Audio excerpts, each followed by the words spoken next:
আচ্ছা, আমরা কি একটু বেশি ছাড় দিয়ে দিচ্ছি না? মানে একটা সত্যকে ঢাকতে গিয়ে আমরা কিন্তু হাজারটা মিথ্যার জন্ম দিচ্ছি।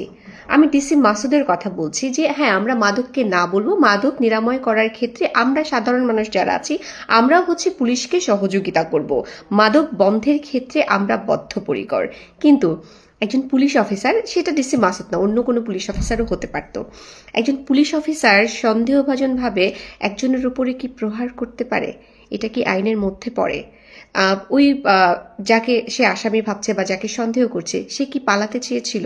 সে কি পুলিশের উপরে চড়াও হয়েছিল? সে কি পুলিশের কোনো ক্ষতি করেছে বা পুলিশের জীবন কি হুমকির মুখে ছিল? যদি এর মধ্যে একটাও কমন পড়ে, তাহলেও পুলিশ সামান্যতম বল প্রয়োগ করতে পারে। কিন্তু ডিসি মাসুদ এবং তার টিম, ধানমন্ডি জোনের যে পুলিশ অফিসাররা ছিল, তারা যে কাজটা করেছে, যে সাধারণ মানুষের উপরে চড়াও হয়েছে, যেভাবে আঘাত করেছে, সেটা আইনের মধ্যে পড়ে না। এটা মানবতা লঙ্ঘন করা হয় এবং এটা একটা ক্রাইম। পুলিশেও কিন্তু আইনের ঊর্ধ্বে নয়। এখন যদি এরা চায়, মানে যাদেরকে প্রহার করা হয়েছে, তারা যদি চায় পুলিশের এগেনস্টে মামলা করতে পারে। সাধারণ মানুষ, আপনারা হচ্ছে স্রোতে গা ভাসিয়ে দিচ্ছেন।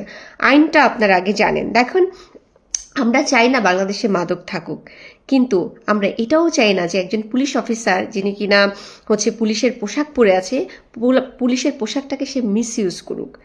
সে এভাবে সে ঢাকা ইউনিভার্সিটির স্টুডেন্ট না হতে পারে, যে কোনো মানুষ হতে পারে, একজন পথচারী, যে কোনো একজন সাধারণ মানুষ, তার উপরে এভাবে চড়াও হয়ে প্রহার করা বা নিজেকে নায়ক বানানো, এটা নিজেকে মানে কিছু ভাবার, মানে ভাবতে হবে, কিছু বানাইতে হবে, মানে হিরো বানাইতে হবে। হিরোরিজমের জন্য একজন মানুষকে এভাবে আঘাত করবে এবং সেটা আমরা মুখ বন্ধ করে সহ্য করবো এবং তাকে বাহবা দিব, এটাও মনে হয় একটা বেআইনি ব্যাপার।